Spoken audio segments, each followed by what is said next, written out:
sou o professor Irã Parente, este é o canal Operando Conhecimento e vamos começar agora a nossa 12ª webaula da playlist sobre as ferramentas da qualidade. Desta vez vamos falar sobre o brainstorming.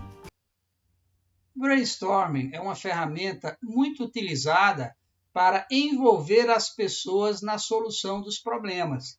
Para Paladini, o brainstorming, ou tempestade de ideias, objetiva gerar ideias em reuniões com vários participantes. Inicialmente, incentiva-se gerar o maior número possível de ideias, sem considerar o conteúdo, sem críticas ao conteúdo, ao alcance, à validade ou à viabilidade prática da ideia apresentada, buscando-se somente a determinação de soluções de problemas. Então, a ideia aqui é envolver, engajar as pessoas no processo de resolução de problemas. Paladini apresenta algumas etapas que devem ser observadas na aplicação de um brainstorming. Então, primeiro, não criticar nenhuma ideia apresentada. Num grupo de pessoas, sempre há aquelas pessoas mais introspectivas e as mais extrovertidas. Então, para as pessoas mais introvertidas, às vezes, falar em público, expor a sua posição, expor a sua ideia, é uma situação desconfortável. Então, se alguém faz uma crítica a uma das ideias apresentadas, estas pessoas que são mais sensíveis, elas podem passar por um verdadeiro bloqueio e não participar e não dar sugestões, com receio de ser criticada, de ser ridicularizada. Então, a primeira e mais importante regra é não criticar nenhuma ideia apresentada. Então, no próximo passo, escrever todas as ideias. Então, você tem um grupo de pessoas, você coloca o problema e cada pessoa vai começar a sugerir possíveis soluções para o problema. Então, alguém deve estar encarregado de escrever todas as ideias que são ditas. Não se deve interpretar as ideias nessa fase inicial. Você não pode interpretar as palavras dos outros. Então, aquela pessoa que vai escrever, deve escrever o mais fidedignamente possível em relação ao que foi dito. Evite discussões ou distrações durante a reunião. As pessoas precisam manter o foco. Então, além de ter uma pessoa para registrar, para escrever, é importante também ter alguém organizando a atividade do brainstorming, até para evitar esses focos de distrações. Outro passo, divulgar as ideias apresentadas, escrevendo-as em locais visíveis. Depois, incentivar a participação de todos, pedir para que todos apresentem propostas de ações para resolver os problemas. Uma outra observação muito importante, é permitido aproveitar as ideias que já foram apresentadas para aperfeiçoá-las, para alterá-las.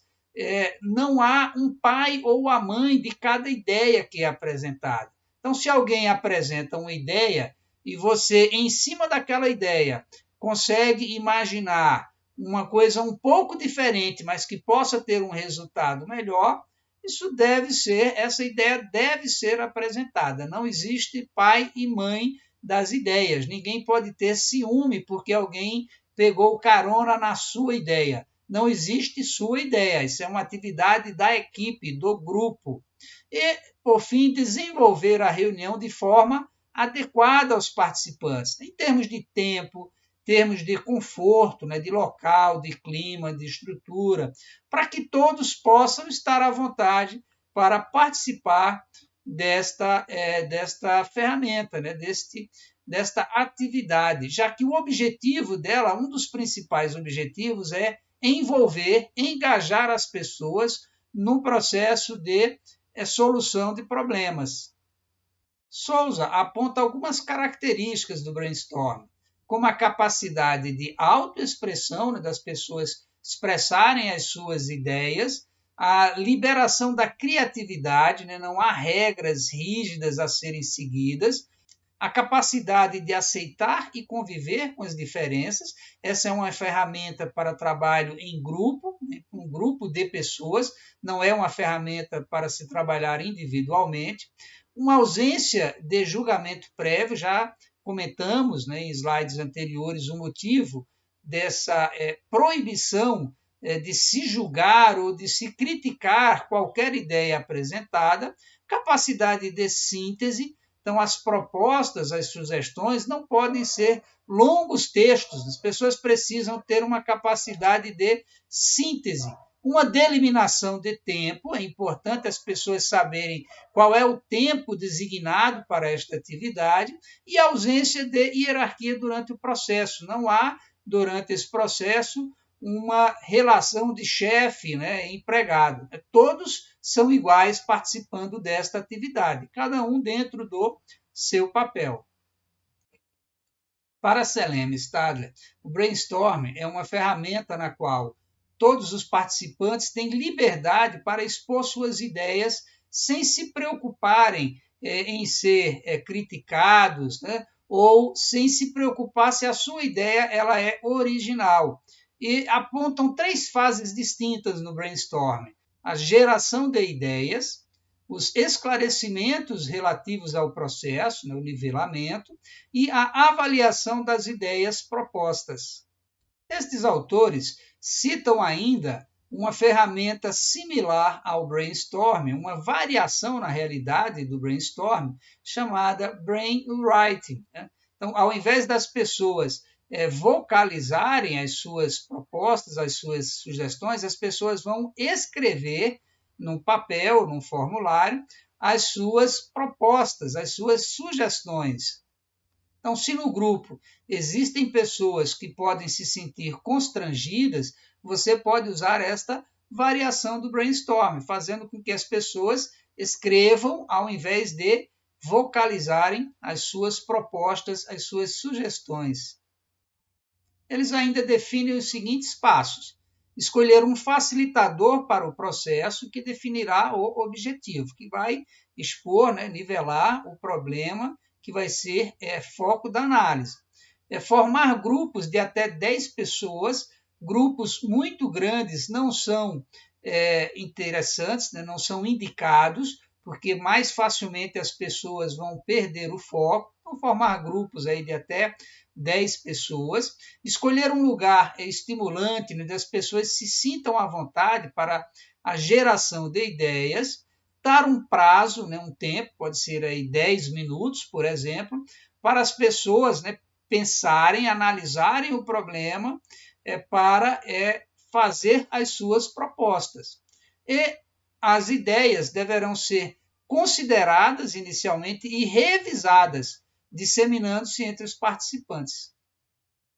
O facilitador deverá registrar as ideias em local visível, por exemplo, um quadro, um cartaz, esclarecendo novamente o propósito, depois que ele coletou, né, todas as propostas. Agora se parte para uma fase de análise, onde vai se eliminar as ideias duplicadas, para reduzir, né, o número de propostas, eliminar as ideias que não tiverem uma relação direta com o problema, só nesta fase, e das ideias restantes devem ser selecionadas aquelas que são mais viáveis. E esse processo de análise, se possível, deve partir de um consenso entre os participantes. Estas são as referências desta webaula: Palladini, Seleme Stadler e o Souza. Se você gostou desse vídeo, dê um like, compartilhe, se inscreva em nosso canal, nos encaminhe sugestões de temas para tratarmos nas próximas playlists. Você já utilizou o brainstorming em sua organização, em sua empresa? Você pode nos encaminhar os comentários com a sua experiência.